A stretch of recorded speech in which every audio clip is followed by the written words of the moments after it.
एक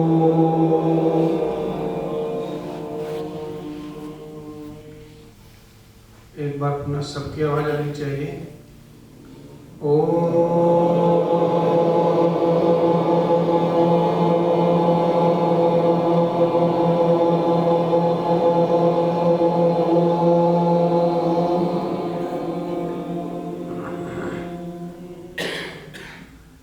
अग्न आया ही वीतये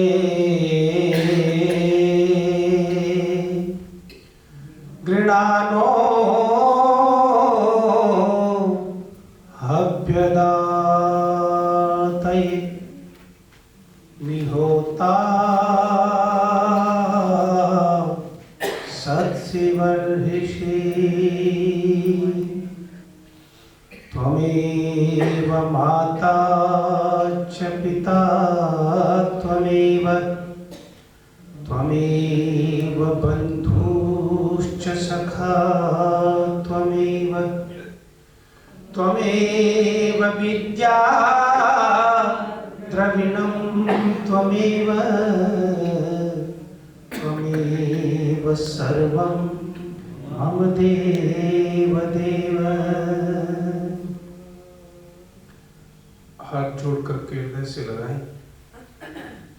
स्तुति से ही आरंभ करते हैं।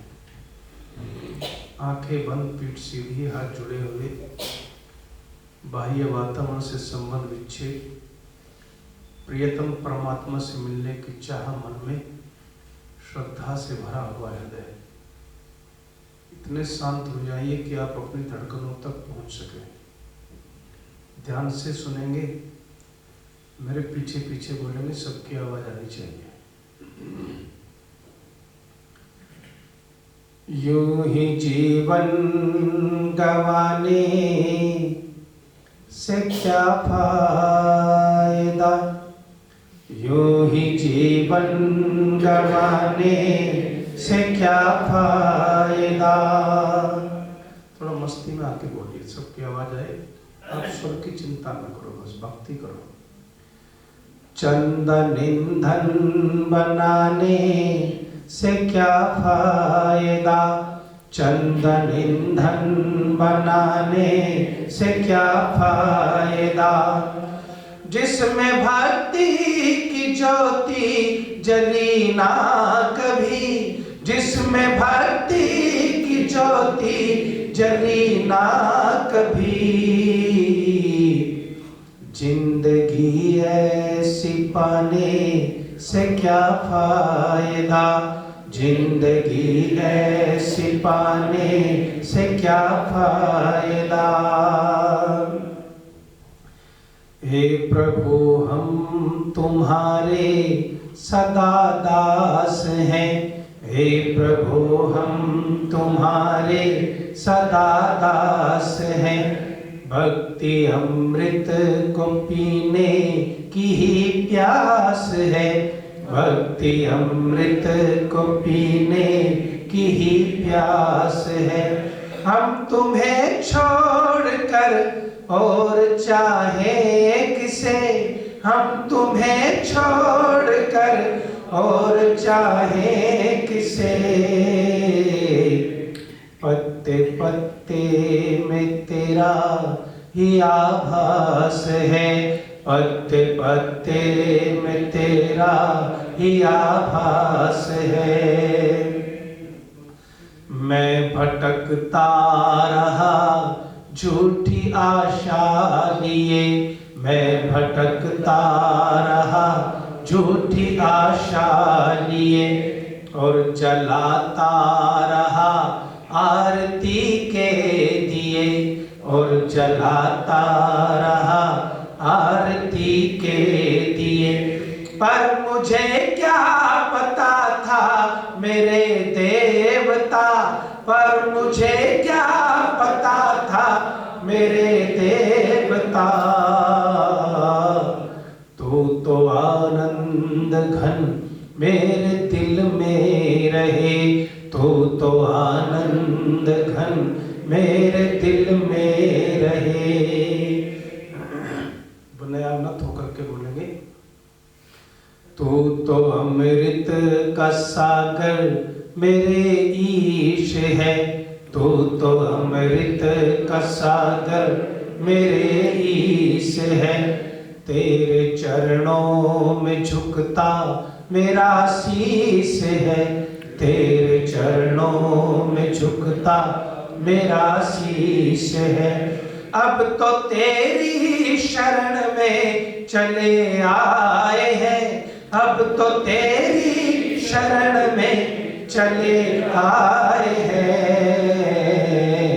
छेट करुणा के दे तू तो जगदीश है, छेट करुणा के दे तू तो जगदीश है।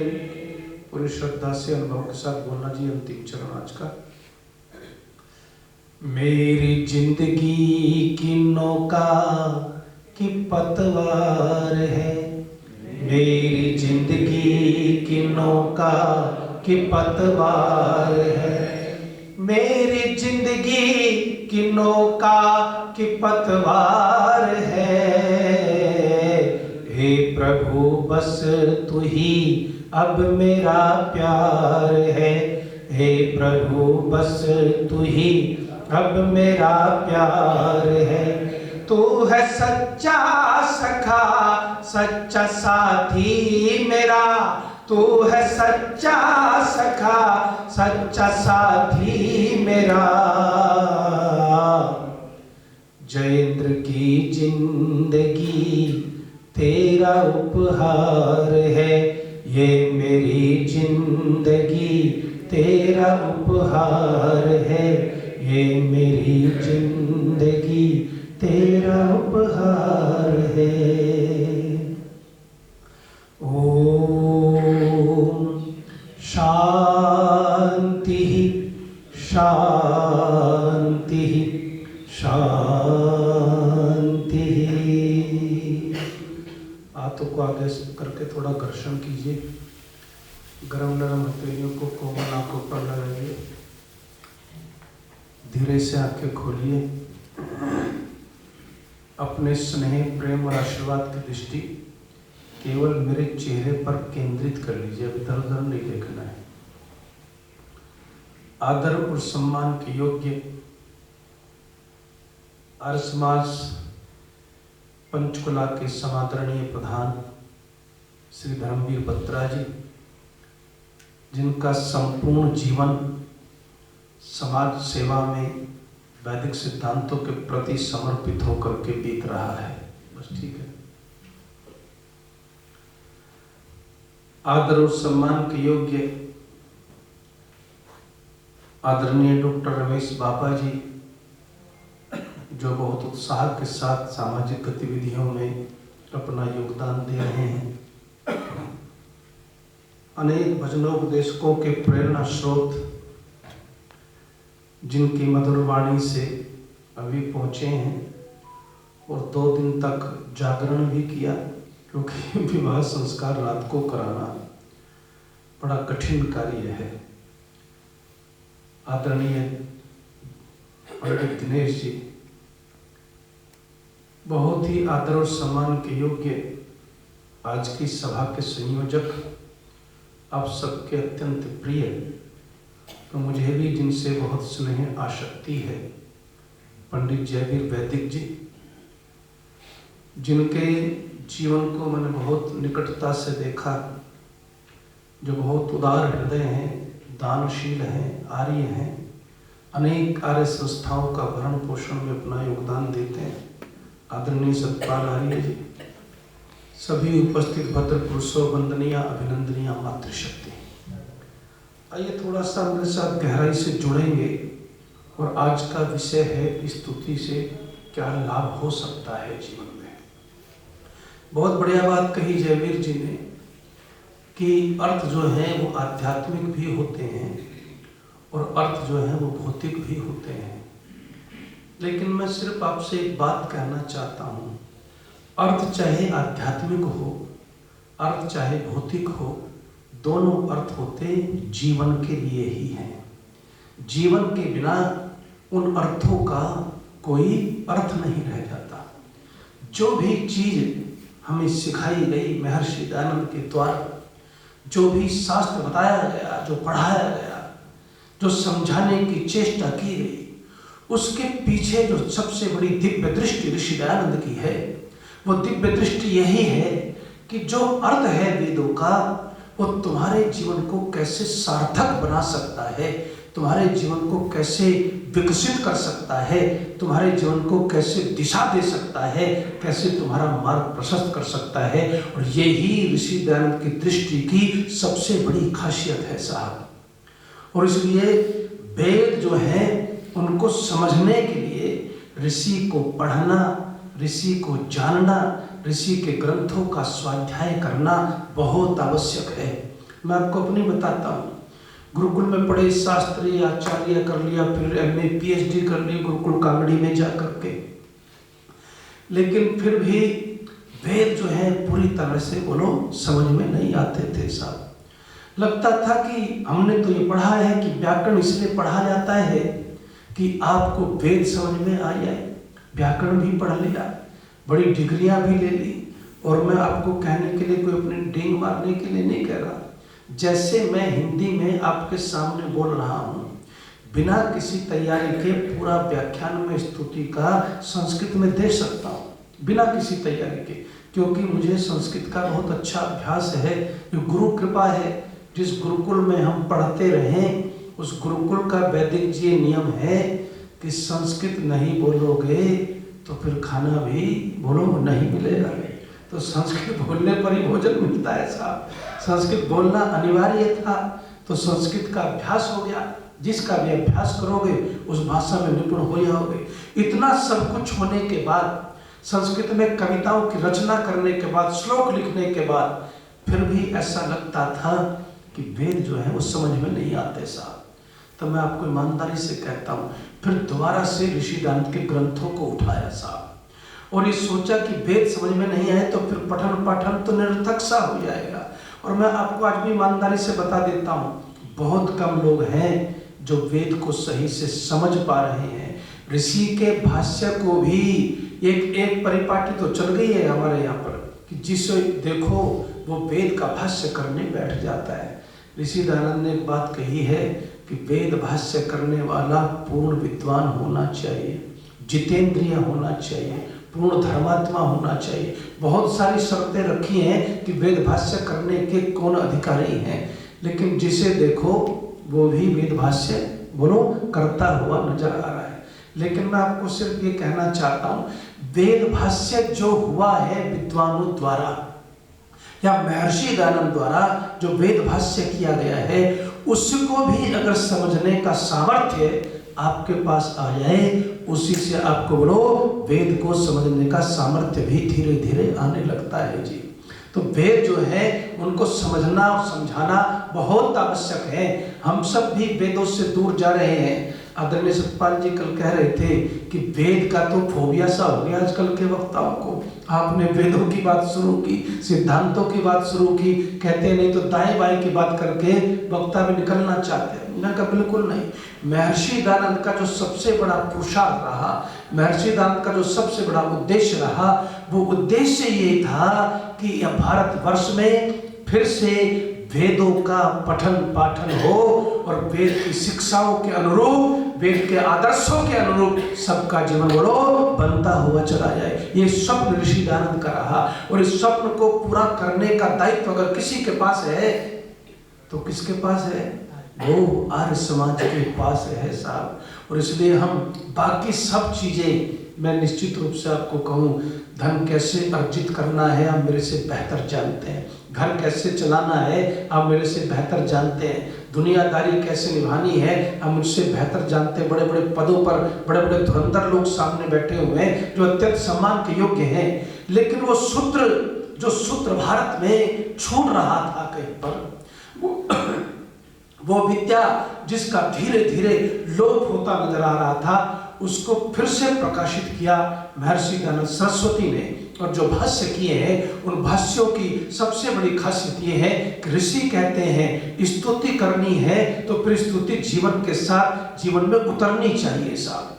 प्रार्थना करनी है तो फिर प्रार्थना जीवन में उतरनी चाहिए। याचना करनी है तो उसका तरीका पता होना चाहिए, उपासना करनी है तो वो क्यों करनी है, कैसे करनी है, ये सारा का सारा जो भी विषय है महर्षि दयानंद ने बड़े स्पष्ट तरीके से हमारे सामने रखा है साहब। और इसलिए मैं आपको बहुत सरलता से शुरू करता हूँ।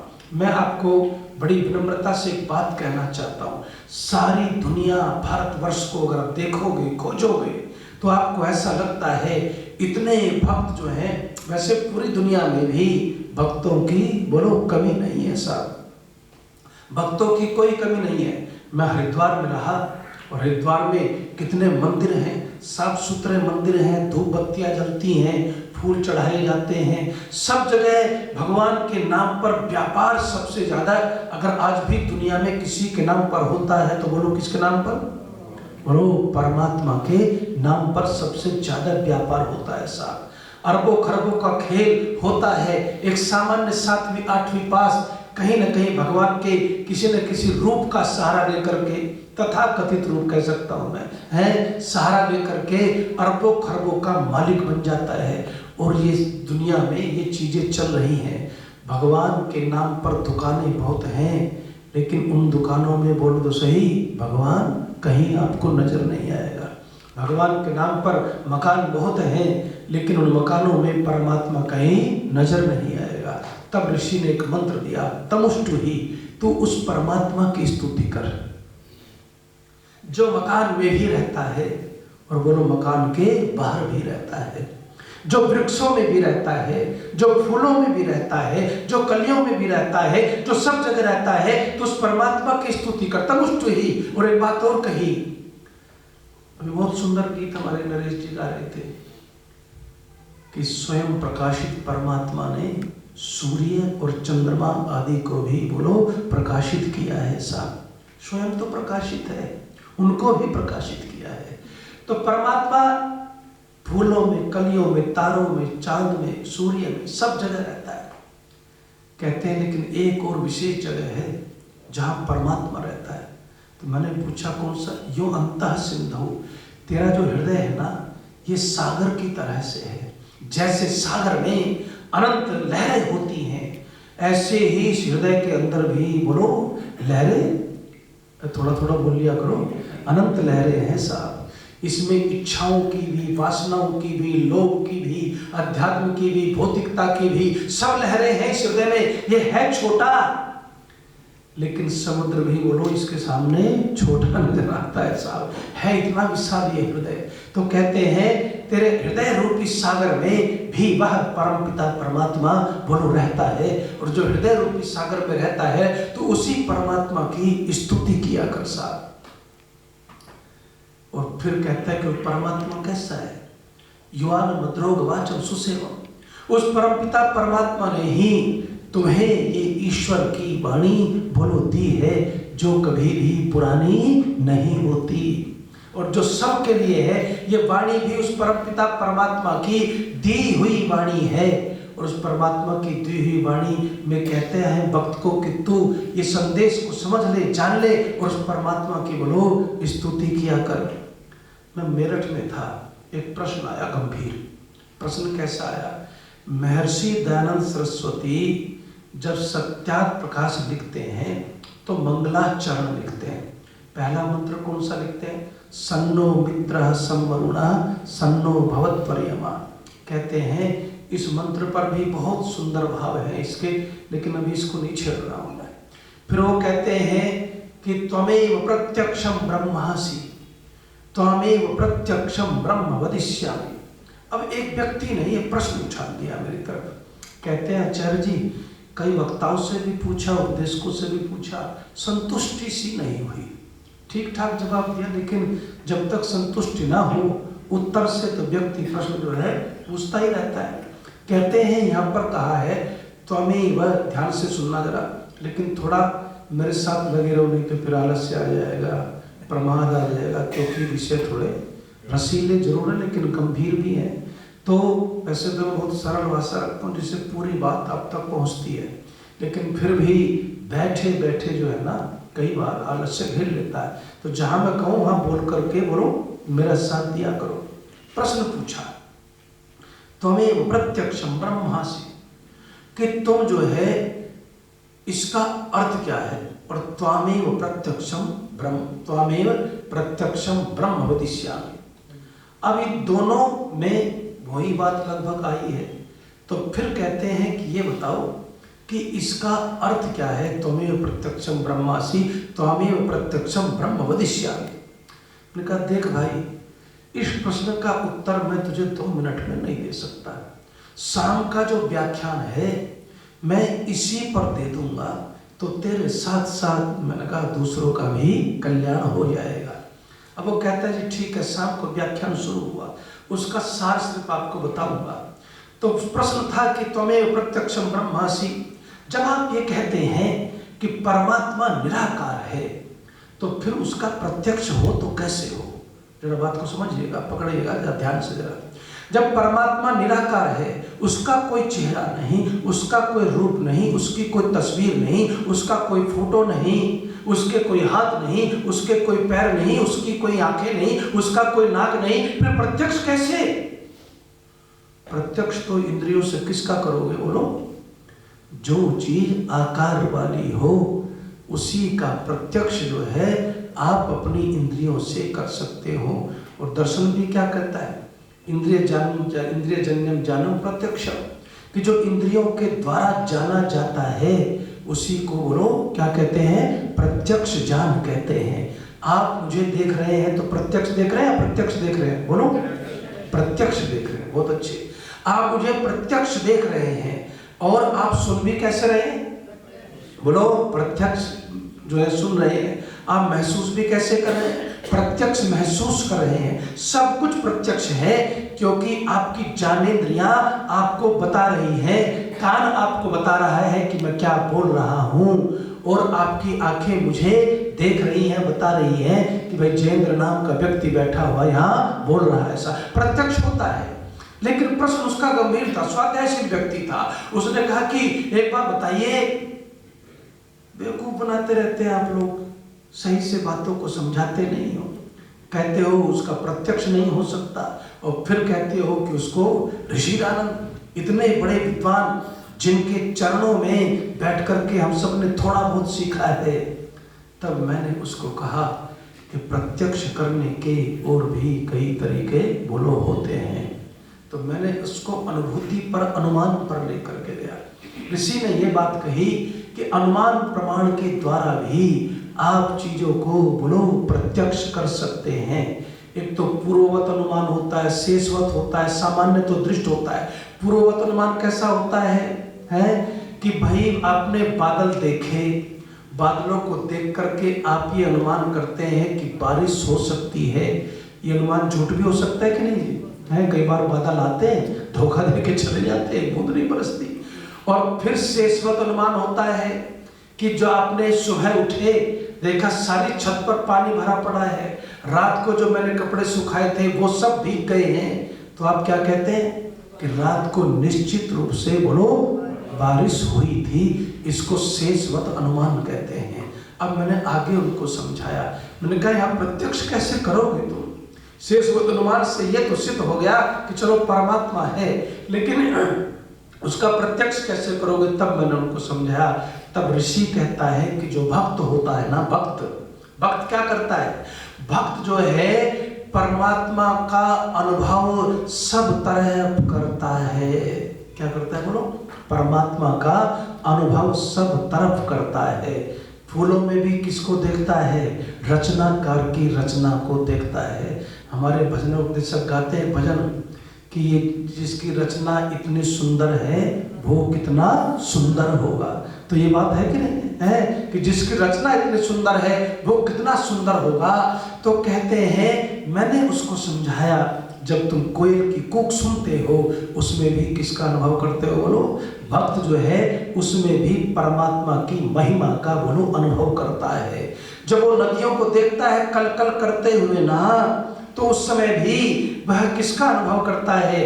परमात्मा का अनुभव करता है। जब शीतल वायु चलती है गर्मी के मौसम में, अभी तो जयवीर जी ठंडा की तो इस बार आए नहीं, लेकिन जब श्रावणी पर मैं आया था ना तो शाम को पहुंच जाते थे कि चलो भाई छत पे घूमने चले। ठंड में कौन घूमे भाई? हम भी गए तो 5-7 मिनट में भागे नीचे, ठंड का मौसम है तो। लेकिन जब ठंडी हवा में आप घूम रहे हो, शीतल मंद बयार चल रही हो, तो उस समय जब शीतल मंद बयार चलती है तो उस समय आप किसका अनुभव करते हैं? उस ठंडी वायु में भी क्या कहते हैं? वाह परमात्मा। अरे बोलो तो सही, कैसी ठंडी हवा बोलो चल रही है साहब। अगर भक्त होगा तो भक्त क्या करता है? हर जगह हर स्थिति में परमपिता परमात्मा की अनुभूति करता है। इसलिए कहते हैं त्वमेव प्रत्यक्षं ब्रह्मासि। अरे सब कुछ प्रत्यक्ष दिख रहा है, तारों में रोशनी कौन भर रहा है दिखता है, समझ आता है। सूर्य में प्रकाश कौन करता है समझ आता है। सारी सृष्टि को नियंत्रित कौन करता है समझ आता है। इसको कभी कभी इसकी महिमा का थोड़ा सा अनुभव कर लिया करो तो कितना अच्छा हो। एक व्यक्ति ने कहा कि तुम जो है परमात्मा को जानने के लिए धक्के क्यों खाते हो? एक ही बात से समझ में आ जाएगा। हमने पूछा कैसे? वो कहते हैं कितने हरे रंग के पत्ते हैं? पत्ते सब हरे हैं। अच्छा माताओं बताओ, दिल पे हाथ रख के, सबका रंग मिलता है या अलग अलग है? सब हरे हैं। आदमी ने पहले तो जब आप छोटे छोटे थे, आप भी जो है थे छोटे, तो वही 12 कलर का डिब्बा आता था। अब तो जो है फिर कुछ और बढ़ गए होंगे। अब तो विकास हो रहा है, मिक्स करके कलर, ऐसे कलर के कलर वैसे कलर हो गए, बहुत सारे कलर हो गए। लेकिन फिर भी मैं कहता हूं कि सारे कलर का आप विकास कर लो, डेवलपमेंट कर लो, परमात्मा के हरे रंग का ही बोलो मुकाबला नहीं कर पाओगे साहब। अरे परमात्मा तेरी क्या महिमा है। बस यह स्तुति उतरने लगती है साहब जीवन में, समझना कि तेरी क्या महिमा है, क्या है कि तो परमात्मा कितना अद्भुत है। हरे रंग भी बनाए, सब वृक्षों के पत्ते हरे, लेकिन फिर भी सब में बोलो अलग अलग रंग नजर आता है। कैसा रंग भरने वाला रचनाकार है परमात्मा। जिस समय ये भाव जागता है ना, बस उस समय स्तुति में उतर जाता है भक्त। तो कहता है कि फिर जगह उसे जिधर देखता हूँ बोलो उधर तू ही तू है, तेरे ही नजारे नजर आ रहे। मैंने गीत भी लिखा है, मेरे गीत की लाइन है ये, जिधर देखता हूँ तो उधर तू ही तू है, तेरे ही नजारे नजर आ रहे हैं। तो सब तरफ उसके नजर आते हैं। तो प्रत्यक्ष इस तरह से अनुभव करता है, उसकी महिमा का इस तरह से अनुभव करता है। फिर अगला प्रश्न और भी थोड़ा सा जटिल है साहब। फिर उसने पूछा कि बताओ त्वमेव प्रत्यक्षं ब्रह्म वदिष्यामि। ये बात केवल ऋषि ही कर सकते हैं साहब, आपके मेरे जैसे लोगों के बस की बात नहीं है। हम कहते हैं त्वमेव प्रत्यक्षं ब्रह्म वदिष्यामि, तो ऋषि क्या इसका अर्थ क्या करता है? कहता है कि मैं आज सत्यार्थ प्रकाश जैसा अमर ग्रंथ लिखने के लिए बैठा हूं। क्या लिखने के लिए बैठा हूं बोलो? अरे भाइयों की तरफ से भी तो आवाज आ जाए। सत्यार्थ प्रकाश जैसा अमर ग्रंथ बोलो लिखने के लिए बैठा हूं। और जिसका अर्थ ही है सत्य के अर्थ का प्रकाश करना, जिसका उद्देश्य ही है सत्य के अर्थ का बोलो प्रकाश करना। और जो सत्य के अर्थ का प्रकाश करने के लिए बैठा हूं, तो फिर कहते हैं अच्छा आप कोर्ट में जाते हैं तो गवाही देते हुए, अपनी गवाही देते हुए भी किसी की सौगंध लेते हैं, लेते हैं कि नहीं लेते हैं? किसी की कसम उठा लेते हैं, किसी को साक्षी मानते हैं कि जैसे कोर्ट में गए तो गीता पर हाथ रख करके क्या कहते हैं बोलो? जो भी कहूँगा सब सच कहूँगा। ये बात अलग है, हाथ रखने के बाद भी अदालत में जितना झूठ बोला जाता है दुनिया में कहीं नहीं बोला जाता है। वहां पर लोग अपने अपने हिसाब से अपने ग्रंथों पर हाथ रखते हैं और कहते हैं जो कहूंगा सत्य कहूंगा। तब ऋषि ने कहा अगर किसी इंसान को साक्षी मानता हूं तो इंसान को धोखा देना बोलो तो सही बड़ा आसान है। जरा इसके मर्म को समझना। आप सुनते तो ये मंत्र पता नहीं कब से होंगे, लेकिन आज इसको सीख करके जाना। तो कहते हैं कि भाई अगर मैं किसी इंसान को साक्षी मानूंगा, किसी और चीज को साक्षी मानूंगा, उसको धोखा देना, उसको बहलाना बहुत आसान है।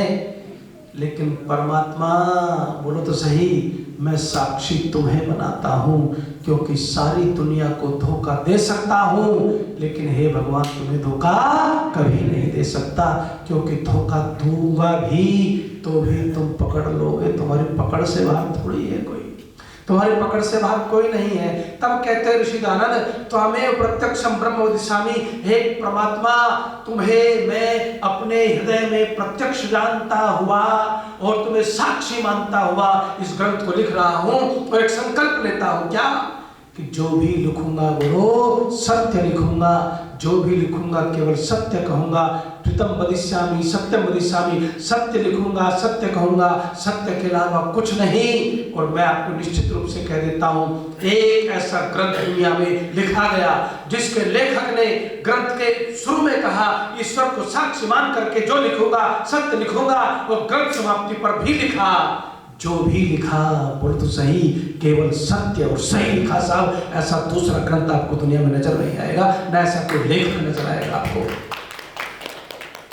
तालियां सत्य के नाम पर इतनी भीगी मत बजाया करो, ढंग से बजाया करो। इसलिए मैं कहता हूं कि सत्य जो है ना वो ऋषि ने लिखा। एक सृष्टि क्रम पे किसी ने एक आक्षेप किया, उसको थोड़ा फिर आगे चलते हुए समझाता हूं। किसी ग्रंथ में लिखा कि पहले परमात्मा ने सूरज बनाया। अभी हमारे कह रहे थे ना, हैं दिनेश जी कि भाई सूरज से पहले, सूरज खाने वाला, सूरज खा नहीं सकते तो आप भी जानते हैं, लेकिन उन्होंने फिर भी एक बात आपको समझाई कि बनाने वाला हमेशा बोलो पहले होता है साहब। बुलाने वाला पहले होता है। मैं आया हूं तो बुलाने वाला पहले से कोई है तभी तो आया हूं कि नहीं आया। हमेशा बनाने वाला पहले से होता है। परमात्मा एक ही विराजमान राजा है, ये ऋषि ने कहा पहले से है, परमात्मा पहले से है। लेकिन परमात्मा पहले से है तो फिर एक बात बताइए, अब परमात्मा के अलावा फिर सृष्टि में उटपटांग कैसे हो सकता है का? क्योंकि परमात्मा की रचना में बोलो कोई कमी नहीं होती। लेकिन उस ग्रंथ में सृष्टि प्रक्रिया लिखी कि परमात्मा ने हाथी बनाए, परमात्मा ने घोड़े बनाए, परमात्मा ने ये बनाया, परमात्मा ने वो बनाया, और फिर कहते हैं 7 दिन बाद परमात्मा ने सूरज बनाया। कैसे बनाया? 7 दिन बाद परमात्मा ने, बात पकड़ रहे हैं कि नहीं? 7 दिन बाद परमात्मा ने सूरज बनाया। तो ऋषि दानव ने सिर्फ एक सीधा सा सवाल पूछ लिया कि भले आदमी, चल तेरी बात मान ली, हम तो मानते ही हैं कि हाथी घोड़े वृक्ष नदी सब परमात्मा की प्रकृति पर भी कृपा है, सृष्टि जो है उसी के ईक्षण से सब जो है उत्पन्न होती है। लेकिन एक बात तो बता, जब सूरज था ही नहीं तो फिर तूने 7 दिन कैसे गिन लिया? अच्छा बताओ, बिना सूरज के दिनों की गिनती हो सकती है क्या कि तूने 7 दिन कैसे गिन लिए? तब मैं कहता हूं मुकदमे किए गए सत्यार्थ प्रकाश पर। कश्मीर से लेकर कन्याकुमारी तक दुनिया भर के मुकदमे हुए, सबने कहा इस पर प्रतिबंध लगना चाहिए। लास्ट में मुकदमा हुआ सुप्रीम कोर्ट में, 400 पेज का वो जजमेंट आया है, और जजमेंट में न्यायाधीश ने कहा अगर सत्यार्थ प्रकाश पर प्रतिबंध लगवाना चाहते हो तो फिर मैं एक बात कहता हूं, सत्यार्थ प्रकाश से पहले प्रतिबंध उन ग्रंथों पर लगना चाहिए जिन ग्रंथों में ये अनर्गल और झूठी बातें लिखी हुई हैं, और जब तक उनमें लिखी हुई है सत्यार्थ प्रकाश के प्रकाश को रोकने का तो साहस कोई जज दुनिया में नहीं कर सकता साहब। उस ग्रंथ में ऋषि कहते हैं। अब ऋषि दानव क्या कहते हैं? यही तो कहते हैं त्वमेव प्रत्यक्षम ब्रह्मासि। कहते हैं तुम दूर क्यों जाते हो, कभी कभी अपने शरीर को भी बोलो देख लिया करो। ये स्तुति है साहब, कभी कभी अपने शरीर को भी देख लिया करो। क्या देखा करो? इन आंखों को देख करके इतराते हो। क्या करते हो बोलो? इतराते हो। लेकिन कभी जो है उसका धन्यवाद नहीं करते जिसने ये आंखें दी हैं साहब। ऋषि दानव कहते हैं ऐसा रचनाकार है, ऐसी नस नाड़ियां सत्यार्थ प्रकाश में लिखते हैं, ऐसी नस नाड़ियां, ऐसे जोड़। मैं ब्रह्मचारियों के साथ वॉलीबॉल खेलता रहा, अब तो सारा कार्यक्रम में वही समय निकल जाता है, लेकिन जब तक मेरा बस चला मैंने खेलना नहीं छोड़ा, और वॉलीबॉल खेलता था, बहुत तगड़ा खिलाड़ी था। कोई भी स्पोर्ट्स उसमें खेलता था, स्पोर्ट्समैन अच्छा रहा, चाहे कबड्डी हो, क्रिकेट हो, बैडमिंटन हो, वॉलीबॉल हो, तो सब खेलता था। तो एक बार उछला, एक आलसी ब्रह्मचारी था, मैं तो उछल के नीचे भी आ गया, उससे अपना पैर ही नहीं हटा, मेरे बगल में था, मेरा पैर उस पर पड़ा, फ्रैक्चर हो गया। फ्रैक्चर हो गया, आज तक भी वो जोड़ वैसा नहीं जुड़ा जैसा जोड़ बोलो परमात्मा ने जोड़ के भेजा था।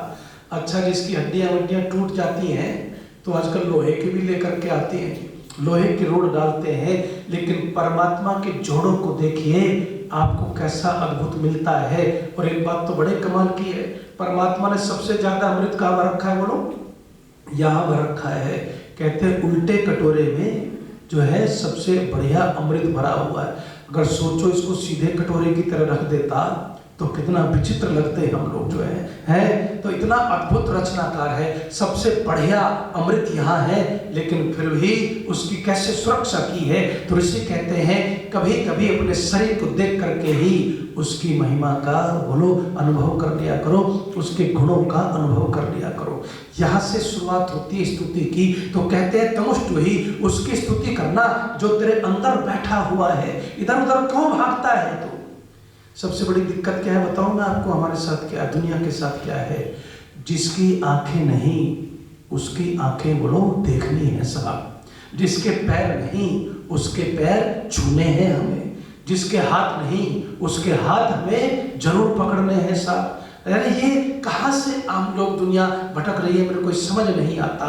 ऋषि दयानंद ने बिल्कुल स्पष्ट करके तर्क के साथ, बुद्धि के साथ, ज्ञान के साथ, प्रमाणों के साथ सब कुछ स्पष्ट करके रख दिया, फिर भी भटका होता है।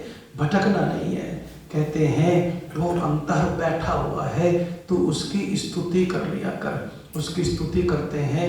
तो अब मैं जो आपको चीज समझा रहा हूँ, एक बात बहुत अच्छी कही दिनेश जी ने, बस उसको सिर्फ भूमिका के रूप में, मैं जो बात आ जाती है वह दूसरी बात करता हूँ, सब छोड़ देता हूँ मैं। उन्होंने एक बात कही कि भाई लौकिक स्तुति जो है और जो वैदिक स्तुति है उसके अर्थ में थोड़ा अंतर, मैं थोड़ा उसको थोड़ा खोल के बता रहा हूँ, बस उनके पास समय कम था तो गीत ज्यादा रखने थे। उन्होंने बड़ी स्पष्ट कही कि दोषेषु गुणारोपणम असूया, कि दोषों में गुणों का आरोपण करना भी क्या है? स्तुति नहीं है। लेकिन लोक में क्या होता है, अच्छा दिल पे हाथ रख के ईमानदारी से बता देना, कोई झूठा नेता भी, कोई बेईमान विधायक भी आपके बीच में आ जाए और मंच पर आ जाए, तो चाहे जयवीर जी हो, चाहे जयेंद्र जी हो, चाहे बाबा साहब हो, चाहे कोई भी हो, लच्छेदार मलाईदार बोलो भाषा से उसकी प्रशंसा करेगा कि नहीं करेगा? है, उसकी प्रशंसा करेगा। एक प्रवृत्ति मैं आपको निवेदन के साथ और भी करना चाहता हूँ, एक प्रवृत्ति अपने जीवन में आज पाल लीजिए। देखिए भौतिक संसार की दृष्टि से मैं आपको जो एक चीज समझाना चाहता हूँ उसको समझ लीजिए बस, कि जीवन में बहुत कम लोग ऐसे हैं जो दूसरे की प्रशंसा करते हैं, दूसरे के गुणों को देखते हैं, अन्यथा अवगुणों को देखने वाली तो बोलो दुनिया है साहब। हम जो प्रशंसा कर भी रहे हैं ना लोक में, वो स्वार्थ के वशीभूत होकर के कर रहे हैं, लेकिन तटस्थ होकर के आप ईमानदारी से जिस दिन व्यक्ति के गुणों को देखने की प्रवृत्ति अपने मन में पैदा कर लोगे ना, तो ईमानदारी से कहता हूं आपसे बढ़िया आदमी पूरे शहर में बोलो कोई दूसरा नहीं होगा। लेकिन इंसान की प्रवृत्ति कैसी होती है, अच्छा बताओ? उसे दूसरे के गुण जो हैं बोलो नजर नहीं आते, लेकिन दूसरे के अवगुण बोलिए बहुत जल्दी नजर आते हैं। उसे निंदा में बहुत आनंद आता है और प्रशंसा करने में बेचारे की वाणी बोलो थोड़ी सी कष्टमयी होने लगती है, दुखने लगती है। तो प्रशंसा लोक में भी आपको जो है ना वो अच्छा पात्र बनाती है। प्रशंसा तो होती दूसरे के लिए है कि जब भी कोई अच्छा व्यक्ति देखे तो उसकी प्रशंसा करने में बोलो चूकना नहीं चाहिए। आपको कहीं से अच्छे गुण दिखाई पड़ते हैं तो उन गुणों को सीखने में भी बोलो पीछे रहना नहीं चाहिए। अच्छा एक बात ईमानदारी से आप मुझे बता दें, अगर आप मेरे गुण देखेंगे तो मुझसे प्यार होगा या द्वेष होगा? बोलो तो सही, प्यार होगा। और आप मेरे गुण न देख के अवगुण देखेंगे तो क्या होगा? द्वेष हो जाएगा साहब। बस यही फार्मूला है, यही से परमात्मा की स्तुति का मूल रूप है। तो ज्यादातर तो स्तुतियां कैसे हो रही है? कृष्ण के जो भक्त हैं, कृष्ण के जो भक्त हैं वो क्या करते हैं? उनकी स्तुति करते हैं साहब, खूब मेहनत करते हैं, खूब गीत लिखे हैं, खूब भजन लिखे हैं, खूब संगीत लिखा है, और वो उनकी स्तुति करते हुए क्या कहते हैं? मनिहारी का वेश बना के श्याम छोड़नी बेचने आया। तो वो स्तुति क्या हो गई कि कृष्ण के गुणों में दोषों का आरोपण कर दिया। कृष्ण जैसा व्यक्तित्व, विराट व्यक्तित्व है।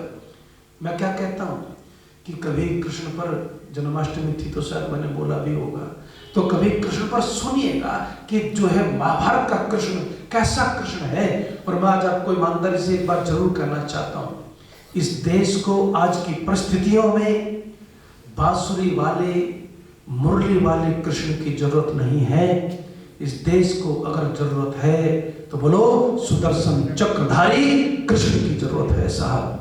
जब कृष्ण की बात आती है तो सबको मुरली दिखती है, जब कृष्ण की बात आती है सबको राधा दिखती है, जब कृष्ण की बात आती है सबको नृत्य दिखता है, जब कृष्ण की बात आती है तो केवल मित्रता दिखती है। मैं कहता हूं शिशुपाल नजर क्यों नहीं आता भाई?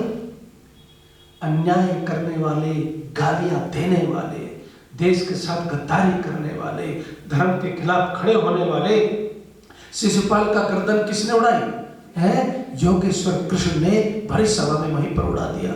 और ऐसा तेजस्वी, मैं तो उनको कह रहा था अभी कि कृष्ण तो वैज्ञानिक है, पहला ऐसा वैज्ञानिक व्यक्ति। जितनी भी मिसाइलें हैं वो टारगेट पर जाकर के लगती हैं। अब तो पढ़े लिखे लोग बैठे हैं ना, टारगेट पर लग जाती हैं। ड्रोन चल पड़ी है कि गुफा में भी है तो कहते हैं वहां भी जाके मार करके देखती हैं। सुनते हैं, पढ़ते हैं, इतना जान हम सब रखते ही हैं, लेकिन वो लौट के नहीं आती। अच्छा, कृष्ण का अस्त्र, कृष्ण की मिसाइल कैसी थी? क्या नाम था उसका बोलो?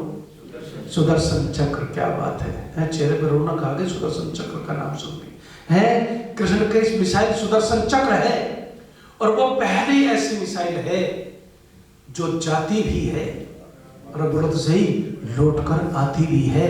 इसलिए मैं कहता हूं कृष्ण केवल अध्यात्म के शिखर नहीं बल्कि कृष्ण तो वीरता के भी, बोलो नीति के भी शिखर हैं साहब। लेकिन स्तुति करने वालों ने क्या कर दिया?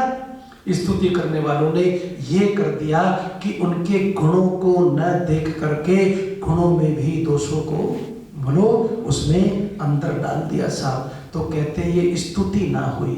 क्या ना हुई बोलो? ये स्तुति ना हुई, बल्कि क्या हो गई? एक तो एक प्रकार से निंदा ही हो गई। और निंदा करने से आपकी प्रीति बढ़ेगी या घटेगी? जरा बताओ ईमानदारी से। प्रीति घटेगी। मेरे निंदा करोगे तो मुझसे घट जाएगी, पड़ोसी की करोगे तो पड़ोसी से घट जाएगी, जिसकी भी निंदा में लग जाओगे उससे घट जाएगी। अरे ऐसे महापुरुष देदीप्यमान। मैं एक बात आपको कह करके बात आगे से तेजी से चलूंगा, समय भाग रहा है, कि ऋषि नारद की दृष्टि में मैं मानता हूं जयवीर जी कि अगर 30 नंबर भी किसी का आ जाए तो वो महापुरुष है, महापुरुष मानना उसको। लेकिन एक ऐसा व्यक्तित्व है इस धरती पर, एकमात्र ऐसा व्यक्तित्व है। जब ऋषि नारद की लेखनी चली, उन्होंने विश्लेषण किया, उन्होंने समालोचना की, उन्होंने नंबर देने शुरू किए, कौन कैसा है, कैसा किसका मत मजहब है, कैसा किसका चरित्र है, कैसी किसकी सोच है, कैसा किसका दर्शन है। कमाल हो गया। क्या कमाल हो गया? 100 में से 100 नंबर लेकर के यदि कोई महापुरुष उसमें पैदा हुआ तो उस महापुरुष का नाम क्या? बोलो सब मिलके, योगेश्वर कृष्ण है साहब। ध्यानत की दृष्टि में 100 में से 100 नंबर लेकर के जो व्यक्ति पास हो गया उसको आप फेल करने में लगे हुए हैं और फिर कहते हैं कि भक्त हैं। तो इसको मैं समझाने की दृष्टि से कह रहा हूं कि जिस समय आपको गुणों को गुण के रूप में ही समझना पड़ेगा। और कभी कभी हम दोषों में भी गुण डाल देते हैं। तो कितना ही मक्कार आदमी हो, लगते हैं उसकी चापलूसी की चिलम भरने और दुनिया भर के गुण, उसके दोषों को नजरअंदाज करके उसमें भरते चले जाते हैं, क्योंकि हम अपना स्वार्थ, बोलो, वहां देख रहे हैं। कहते हैं ये भी निंदा है। और ऋषिदान के साथ तो ये कितना हुआ, हमारे साथ कितना होता, हम कितना झेलते हैं पता है आपको। कई लोग कहते हैं जी कि आर्य समाजी तो भगवान को ही, बोलो, नहीं मानते। क्यों जी? गलत कह रहा हूं?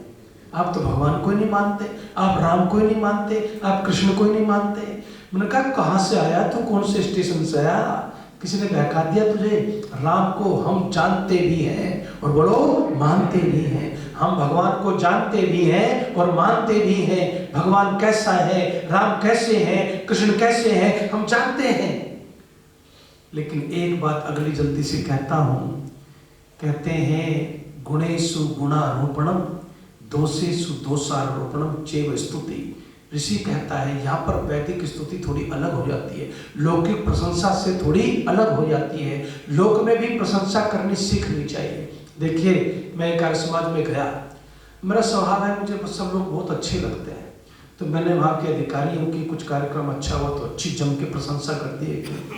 तो एक महिला बोली, मुझे व्यंग में तंज करना कैसे ना, जैसे व्यंग में आकर के बोली, मुझे नहीं पता था कि मेरे समाज में इतनी बड़ी बड़ी हस्तियां रहती हैं जी, ये आज पहली बार पता चला आपके मुख से सुन के।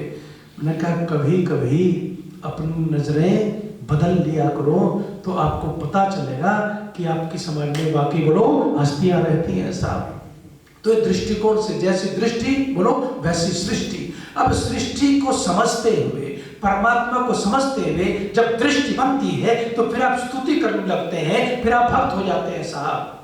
और इसलिए कहते हैं कि गुणों में गुण देखना, दोषों में दोष देखना स्तुति होती है। और अब एक बात और कही कि ये कोई स्तुति नहीं कि परमात्मा सर्वशक्तिमान है, उसको किसी की सहायता की जरूरत नहीं। वो कहते हैं वो अपने कार्यों में किसी की सहायता बोलो नहीं लेता, ये सही स्तुति है। ये सही स्तुति है, अपने कार्य करने में परमात्मा किसी की सहायता बोलो नहीं लेता। ये नहीं कि वो सर्वशक्तिमान है तो जो मर्जी परमात्मा कर देगा, उसका ऐसा कोई अर्थ नहीं और न ऐसी कोई स्तुति होती है। अब जो मैं आपको समझाने लगा बस उसको समझना।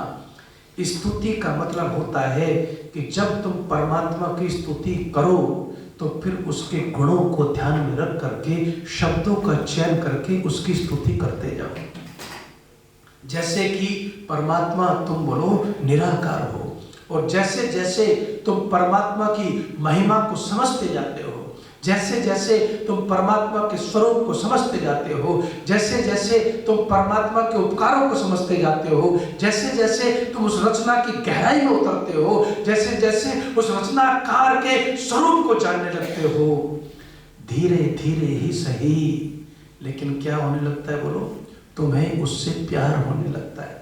अब स्तुति के 3 स्वरूप सीख लो, फिर आगे चलूंगा। कि जब स्तुति करो तो सबसे उत्तम स्तुति तो होती है जब तुम मन में ध्यान करते हुए बोलो परमात्मा की स्तुति करो। क्या करो?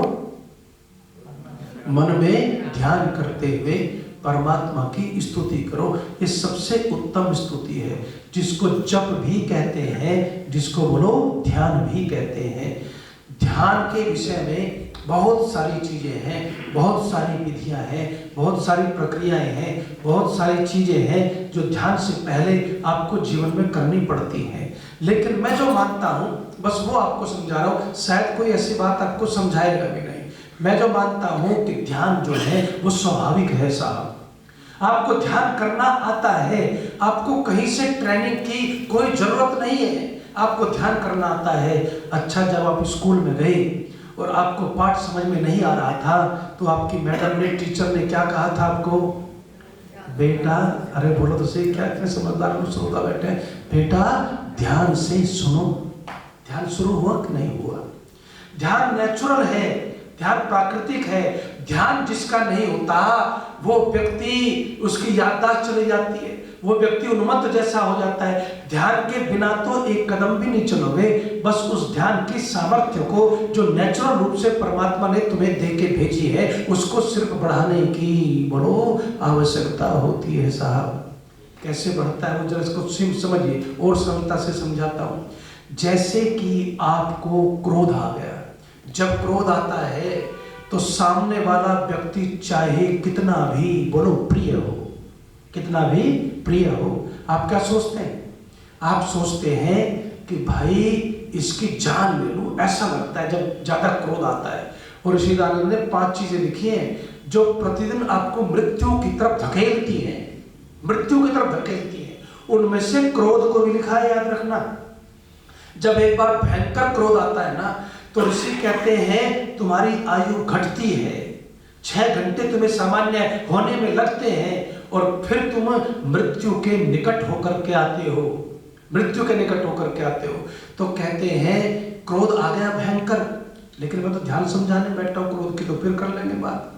तो क्रोध भयंकर आ गया तो ऐसा लगता है इसकी जान ले लो, इसको चाटे ही चाटे बजाओ, लगता है कि नहीं? कोई गलत तो नहीं कर रहा।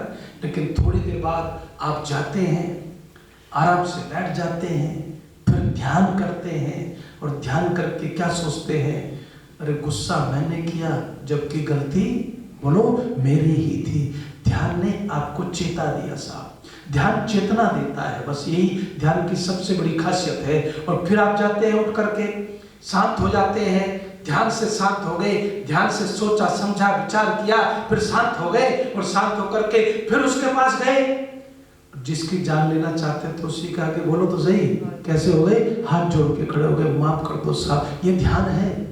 इसी ध्यान की प्रक्रिया को आपको बढ़ाना पड़ता है साहब, लेकिन ध्यान की प्रक्रिया आसान है नहीं, ये भी मैं आपको बताऊं। नेचुरल है लेकिन हम करना नहीं चाहते, बैठते नींद आ जाती है, सुनते नींद आ जाती है, हवन में नींद आ जाती है, संध्या में नींद आ जाती है, रात को नहीं आती, बाकी सब समय बोलो तो सही नींद भरपूर आती है साहब।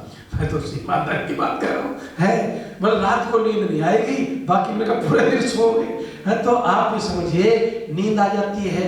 लेकिन फिर भी जब कर सको, ध्यान कर सको, हो सकता है कि आपको फिर इसको थोड़ा सा और विस्तार से जब को समझाऊं, ध्यान को समझाऊं, किसी विषय में शायद आ जाएगा, लेकिन इस समय भाग रहा है तो मैं इसको उपसंहार की तरफ लेकर के चलना चाहता हूं।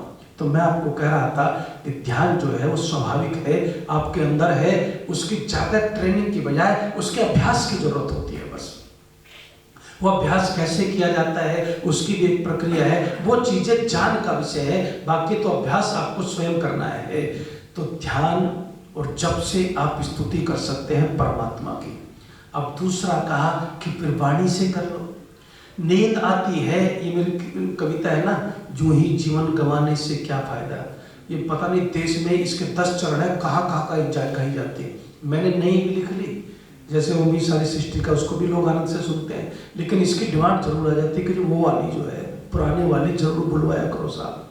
अभी सोनीपत में तो बोला बाद में कि बाद में बुलवाओ, मैंने कहा एक से ही काम चला लो, एक बार ही बोल लो, उसको याद कर लो। तो मैं राजपुरा में आया हुआ था, वहां पर मैं गया एक घर में, तो उनकी पत्नी ने भोजन की व्यवस्था कर रखी थी, बहुत बढ़िया श्रद्धालु परिवार था। तो कहने लगी मैं आपका बहुत धन्यवाद करूंगी। उन्होंने कहा धन्यवाद कैसे? कि मैंने कभी अपने पति की आवाज बाथरूम सिंगर के रूप में भी नहीं सुनी आज तक, लेकिन जब से उन्होंने कविता सुनी है ना, बस छत पे बैठ कर के रोज आधा घंटा जो है जोर जोर से इस कविता को गाते हैं, पूरे मस्त हो जाते हैं। तो मैं कहता हूँ वाणी से बोल लो, वाणी से भी बोलोगे तो उससे आलस्य प्रमाद से भी बोलो बचे रहोगे। वाणी से भी परमात्मा के गुणों को जो है बोलते हुए उसको स्मरण करना चाहिए। जैसे जैसे आप उसके गुणों को देखते जाएंगे, समझते जाएंगे, वैसे वैसे प्रीति बढ़ेगी, प्रेम बढ़ेगा परमात्मा के प्रति। और फिर कहते हैं तीसरा प्रकार कौन सा है कि गीत संगीत को सुन लिया करो, भजन गा लिया करो। भजन गाने तो बोलो बोलने से भी ज्यादा आसान है, इसलिए संकीर्तन की परंपरा रखी गई है दुनिया में।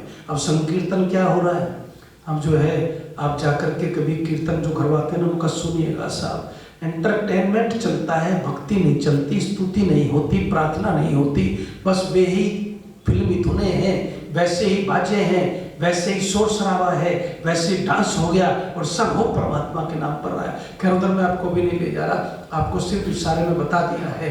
तो मैं कहता हूँ कि संगीत के माध्यम से भी आप परमात्मा से स्तुति कर सकते हैं, वाणी से कर सकते हैं, ध्यान से कर सकते हैं। 3 तरह से स्तुति के प्रकार हैं।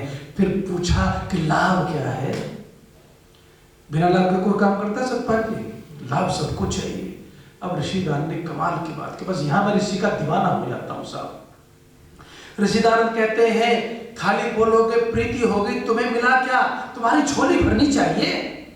तब मैंने पूछा हे देवता बताओ मेरी झोली कैसे भरेगी? तब ऋषिदान कहते हैं परमात्मा के अंदर गुण भी हैं और परमात्मा बोलो निर्गुण भी है, सगुण भी है, परमात्मा निर्गुण भी है। जब तुम उसकी उपासना करने बैठो और तुम कहो कि परमात्मा तुम दयालु हो, तो ऋषि कहता है कि फिर अपने अंदर झांक करके कहना कि परमात्मा तुम तो दयालु हो, मेरा स्वभाव क्रूरता से भरा हुआ है, थोड़ी दया बोलो मेरे स्वभाव में भी, मेरे जीवन में भी उतार दो साहब। ये स्तुति आपके जीवन में उतर करके आ जाती है।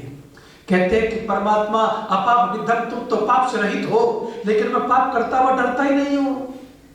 कुछ कृपा बोलो अपने इस भक्त पर भी करो, कुछ कृपा अपने इस भक्त पर भी करो कि मैं भी पाप से रहित जीवन जीऊं। जब तुम ये कहोगे कि परमात्मा तुम दयालु हो, तब ये भी साथ में कहना कि तुम तो दयालु हो। तुम्हारा भक्त फिर वृद्धनाथ विदया के कैसे रहेगा, इसको भी तो दयालु बनाओ, मुझे भी तो परमात्मा दयालु बनाओ। मेरे हृदय में दया का भाव जागृत कर दो साहब। तुम पवित्र हो, बोलो मुझे भी पवित्र कर दो।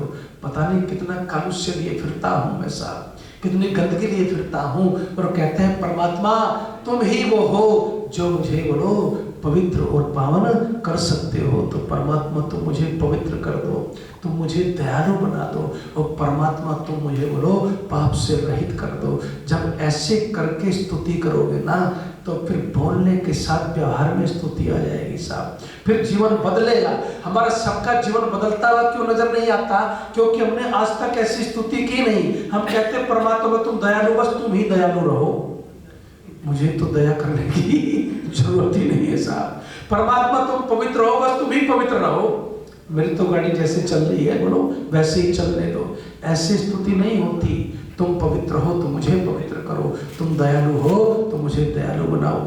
जिस दिन परमात्मा के गुणों को जान के उससे के प्रेम में डूब करके ये मांगोगे ना, उस दिन स्तुति तुम्हारे अंग अंग में, तुम्हारे व्यवहार में, तुम्हारे जीवन में चमत्कार कर देगी। और इसी चमत्कार को स्तुति का नाम कहते हैं, और ये चमत्कार ही स्तुति का सबसे बड़ा लाभ है।